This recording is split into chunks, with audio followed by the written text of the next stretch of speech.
There she is. Hello, Hi, guys. Ambassador. Ambassador Sands, how are you? Hey, I'm good. How are you guys? Fantastic. Fantastic. For our listeners, I'd like to introduce you to Carla Sands, Hey, who everybody. who was appointed by President Trump to be the ambassador to the Netherlands, No, Denmark. Denmark, Denmark, I'm sorry. Greenland, Faroe Yep, Islands, correct? and the That's Faroe right. Islands, I Greenland, remember. right? Faroe Islands. You remember. And the very best story I can tell you about Carla Sands is the following. So 2 years ago, as a courtesy, um, I invited Carla to come up to a porch party at in Williamsport at the Little League World Series. Now, I'm not going to tell you where Carla lives, but it's not close. No. So I'm at this porch party, and there's like 100 people at this thing in the porch, not in the house, in the porch. And who comes bounding up the stairs but Carla Sands? I did, Carlos. Okay, let me tell you something. What a solid character Carla Sands is. Um, and I have a theory that you know it's part of the Holy Spirit when people invite you to things. Yeah, That's God talking to you. I agree. God is talking to you and saying, you want to go here. You're being invited. This is a very big thing. And man, she showed up, and she stayed for almost the entire duration, was spoke to everybody, was friendly, was cheery. I listen, I don't mind telling you, I'm a married man, happily married.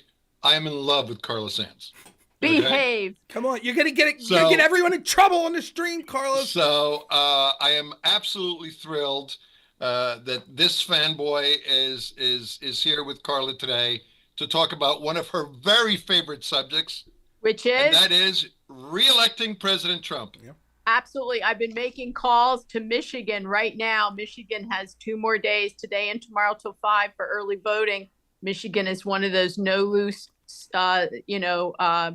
states. We have to win Michigan. And so I was out there about a week ago with some fellow female Trump ambassadors and and with Mike Rogers. He's got that Senate race out there. I'll be on another call right after I talk to you all for another Republican Senate candidate who we have to get over the finish line. So this is, everybody says every time this is the most important election of our lifetime. But when I was growing up and even as a young adult, even I would say during the early Bush years, the Republicans and the Democrats were not that different as parties. It was kind of two sides of the same coin. You kind of got a similar outcome with both parties. Not today. Today, you can see Robert F. Kennedy Jr. has come over to work with President Trump to make America healthy again. I'm counting on him to do it. When we were growing up, kids were healthy. We were all outside playing. We ate fresh food. And you didn't see the level of obesity that you see today and the level of these diseases that really are sometimes lifetime diseases, often brought on by unhealthy food, sedentary lifestyle. And then there's all the drug culture. He's saying he's going to ban drugs from being advertised on television. Only the US and New Zealand allows this. That's a bad idea. It was never legal because people should not be searching for drugs. Doctors should be advising their patients if they need drugs, but we should use less pharmaceuticals and more lifestyle changes, which is near and dear to my heart. But I'm also excited that President Trump's got Elon Musk, the world's probably leading thinker in at least a century, maybe ever since America was formed. And then he's also the world's richest man. He literally came to my church, and spoke to everyday people and listened to their concerns, answered every question respectfully, patiently, better than any of us on this Zoom right now could have done it. Mm-hmm. It's extraordinary that we have these great minds and people with passion to make our lives better working with President Trump. This is a package. I am just over the moon, but it's to get this done. It's not easy. The left has the machine. They have all the dirty tricks in place. And so the reason I'm calling all these people, especially men in Pennsylvania and men in Michigan haven't shown up, and we need strong men to show up and vote. The women are voting in bigger numbers by far than the men. It's going to take the men who have the power to save our country to step up and get this done. Ambassador Sands, it's wonderful to talk to you as always. I'm glad to talk to you again. And again, to be talking about the re-election of Trump, which I'm very excited to push for as well. We hear a lot of stories about people that worked with Trump that came out and said he's this bad guy. And one of the things I think is amazing about you is it would be so easy to be self-profitable to come out and be that person. The book deals you would have, the appearances on the mainstream media that you would be able to book every single day. But you didn't do that. You've been out there defending Donald Trump ever since that you left your position, and I think that that's incredibly admirable. Can you take a minute to tell us, as someone who worked with Trump, we hear one side of the story from people that were involved in this swamp and are profiting by coming out and speaking out against Trump, but can you talk a little about who he was from your eyes and like what a good person he was for the position of president? Yes. So that's such a big thing to unpack. Let me just my personal experience and then broaden it. So his support for my agenda, he let me set it, trusted my judgment. His trust and support was the wind under my wings. I was able to get incredible things done on behalf of the American people, securing our country against Russia and China. He gave me every tool I needed. His White House was right there to help me stop Nord Stream 2, the Russian gas pipeline. We stopped it. The only place it wasn't completed, my area of responsibility. We worked with the White House and President Trump to stop Huawei, the Chinese-made 5G, from being installed in Denmark, which would have made it hard to share sensitive information, but it also makes them vulnerable because they can, if Huawei puts in the 5G, they can control things like industrial processes, electric grid, water, all of those things. And so he was an incredible person to work for, always gracious. If he didn't like what I was saying or my advice, he didn't take it. But that didn't matter. That was his right as commander in chief. And I didn't try to go around his back ever. I respected his role in the chain of command, unlike people like his former chief of staff, John Kelly, who literally tried to decide what the policy was in the US and be the commander. Sorry, that wasn't his role. His role was to take orders, and he forgot what his role was. Or people like John Bolton, who traded on his experience there to try to pay for his retirement. NSAs don't write tell-all books exposing secret or confidential information. That's like a sacred kind of job. Mm-hmm. You're supposed to die with that. And I mean, then you see the Democrats, how those 51 intelligence agents, including people like John Brennan, signed a lying letter to try to sway the election in 2020 when they said, no, that Hunter Biden laptop was Russian had all the signs, hallmarks of Russian disinformation. Shameful what these people have done against Donald Trump and how they have attacked him since he came down the escalator, spying on his campaign, spying on him in the White House. So today he knows where the bodies are buried. He knows exactly what they did and who did it. We've got it. They've exposed themselves for the most part. And so he and the team understand what needs to be cleaned up. It's going to be extraordinary how efficient government's going to get if Elon Musk gets in there and makes government work, makes it great again as the director of government efficiency. So very few people know how hard you work. You know, every time I talk to you, you're moving and shaking, you're going someplace, you're coming from someplace, you're so busy. You've been in campaign mode literally for 4 years. I listen, I know how hard you work. Can you share with us some of the most important things that you're hearing from the battlefield and talking to men and talking to people from Michigan? And I know that you've been on it for 4 years, but what are the things that are at the top of your mind when you think about the last 4 years and all the people that you've talked to that really get you excited? Well, what really gets me excited is getting President Trump back in the White House. And that Right. means we have to make it, and this is a term, too big to rig. And it means an overwhelming turnout.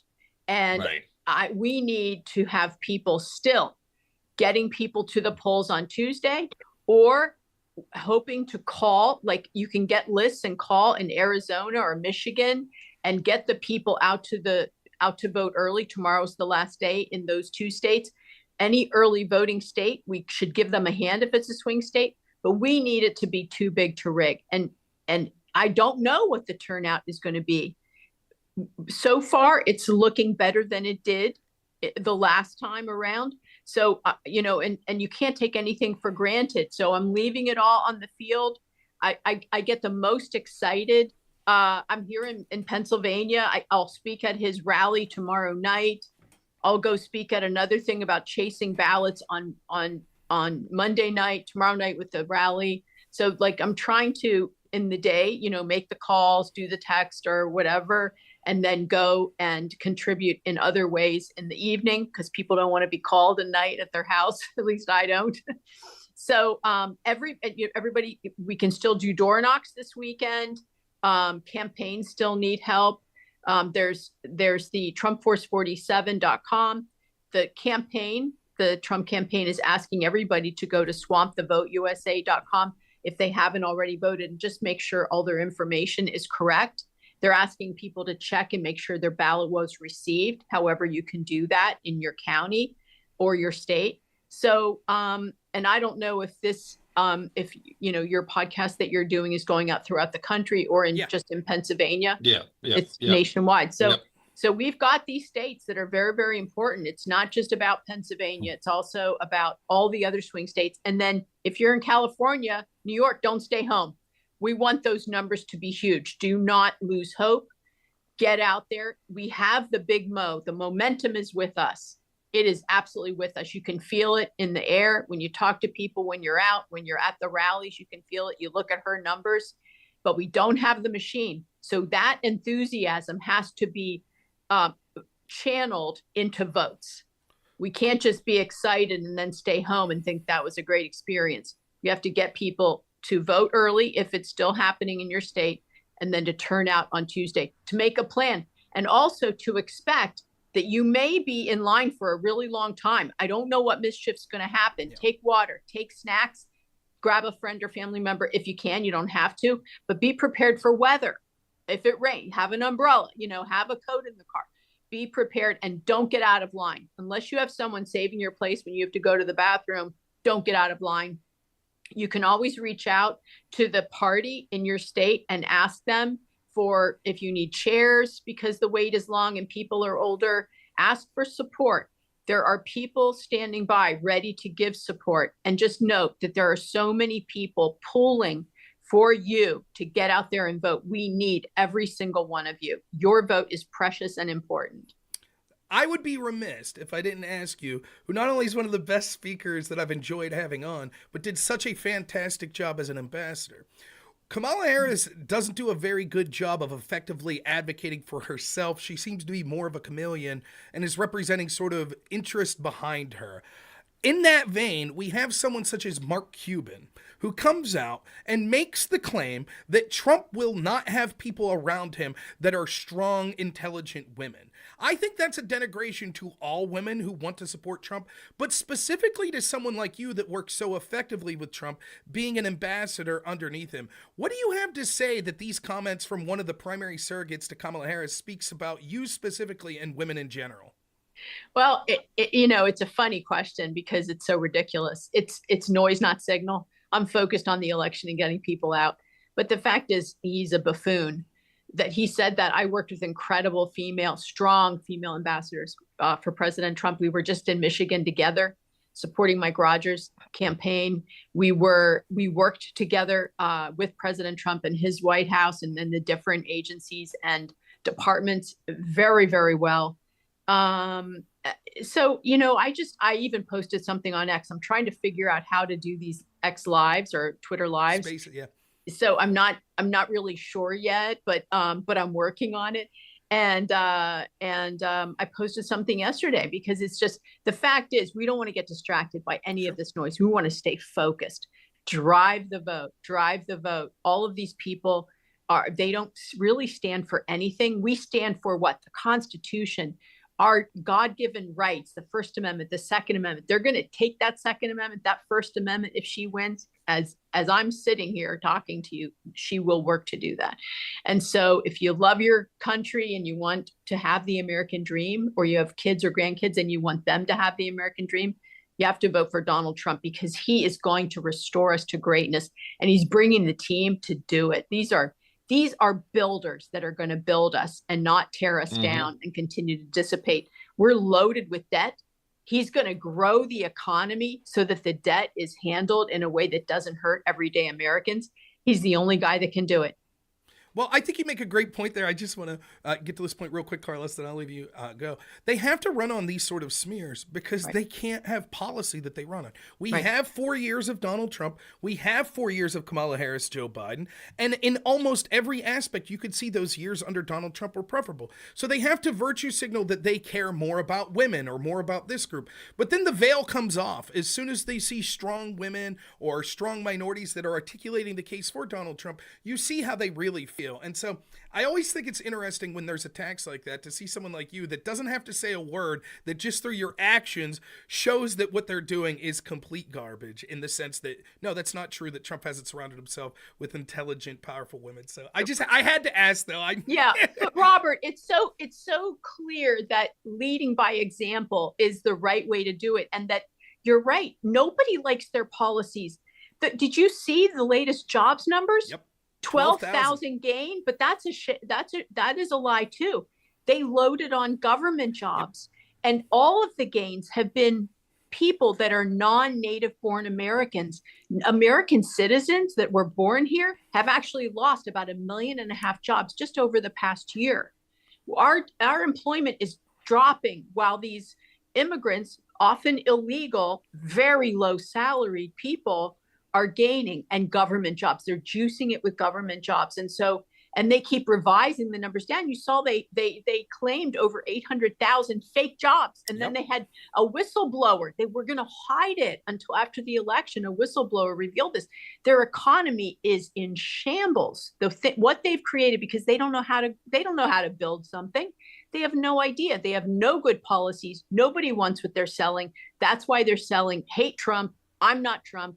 For Kamala Harris, that's all she can run on, and that's why it's like a chorus of hating Trump, and then you've got the media parroting that. It's just despicable, and it's leading to the death of the legacy media. Yep. Can you tell us the story of how President Trump appointed you ambassador? Well, I had wanted to be an ambassador since I was a high school girl in my home county of Cumberland County. I went to Cumberland Valley High School. And I went home at 15 and told my little sister, when I grow up, I want to be an ambassador. And I didn't know about the Foreign Service. I'm from a small town. Nobody told me.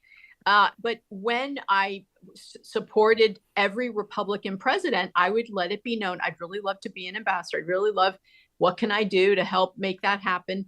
And so under President Trump is when they finally said, yeah, what does that look like? And then he made the call, and I said yes, absolutely. And I moved there with my then high school age daughter. She finished high school in Denmark while we were there, and I was able to serve until the day Joe Biden was sworn in.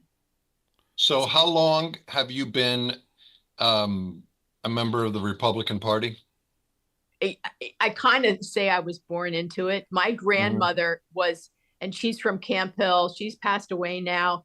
She was always a Republican. My parents are Republicans, but the only time I said to my grandmother when Bill Clinton was up for election the first time, I said, "Who'd you vote for, Nana?" And she said, "Bill Clinton." I said, "Oh, Nana, how could you?" Because she was a Republican. She goes, "Oh, he's so cute."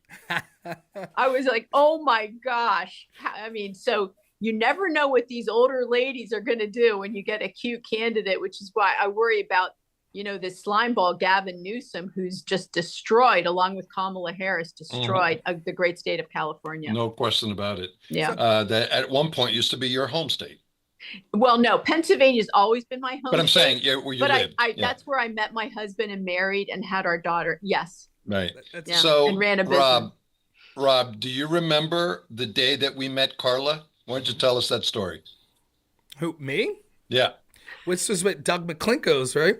Was it the rally? Exactly right. Yeah. Go ahead. We were sitting at a table at Doug McClinko's rally at the Rock, and Carla comes bouncing up to us and introduces herself, and just dauntless, shook our hands and talked to us for 20 minutes. Now, at political gatherings, someone talking to you for 20 minutes is a long time. Okay. And she held her attention, and she was running for Senate at that time. That was 2 years ago. So we got to meet her, and it's some great memories. Immediately impressive. And I think that the biggest impressive characteristic that stands out to me is, I don't think people understand this. It's easy to go up and talk to people that you think you have something to gain from. It's another thing entirely to go up to people, anyone who's willing to talk, to kind of go ahead and disclose your political ideology and opinions. And I think that's incredibly impressive, because of all the people there that maybe had more influence, the fact that you took time to talk to me, I thought that was incredibly impressive, and that'll always stick with me. And so if you ever need any help with anything, don't hesitate to reach out. The last question I had regarding this election specifically, before we get you out of here, you're around a lot of people in the Trump campaign. Look, as you know from running for office yourself and being so integral and trying to get out the votes in 2020 and 2024, it could be exhausting. What's the morale like around Trump's camp? Are they happy with what they're seeing, with the energy? Are they ready to go pedal to the metal until Tuesday's over? Well, I was just on the Trump campaign bus all last week, going throughout Pennsylvania, and the tempo, the turnout, people are so excited. But and I'm excited that they're excited. But what we want to make sure is that excitement is translated into effective voting, so that there's a purpose to it. That we're not rah and then we lose. Because I think that this election, I know the polls look good for us, but we don't have that machine, and we've seen the things that are that can happen. And so I will just say, get your family, friends, make sure you get 5 or 10 people, make calls on election day before. Are you going? Do you have a plan? I would really push your friends and family to vote if they haven't already voted. And if you haven't signed up, there's still a need to have poll workers and watchers. And so, and also there are places like near where I live where there's still nobody assigned yet.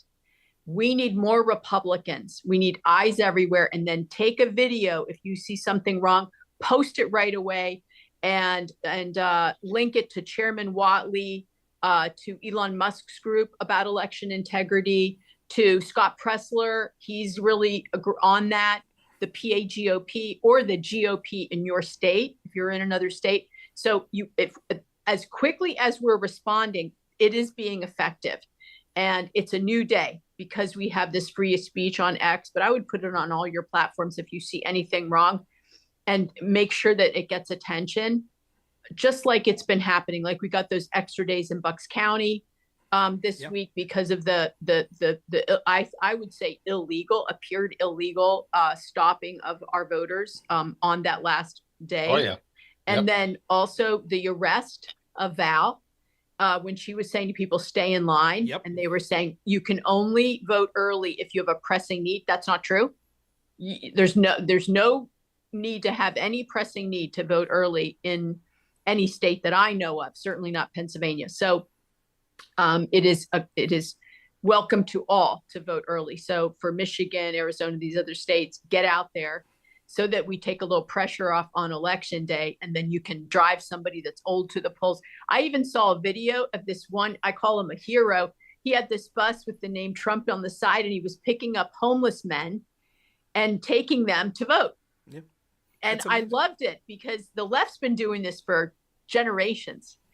And many of those people understand the policies that have led to them being on the street. And they don't like when they see all these resources going to illegals and they have been forgotten. These are forgotten men and women that are on the street that really we need to compassionately take care of these people. Sure. If they're unable to take care of themselves. You cannot have a civil society and have hundreds of thousands of people living in the streets. It's not right. It's not civil in any way. So there's a lot to be done. But I really appreciate you guys having me on.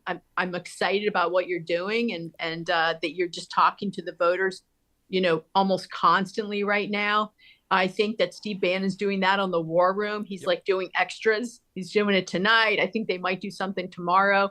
So there's a lot of excitement around this. I see X has a lot of streaming. There's a lot of rallies happening in these last few days. God bless President Trump. God spared his life for a reason.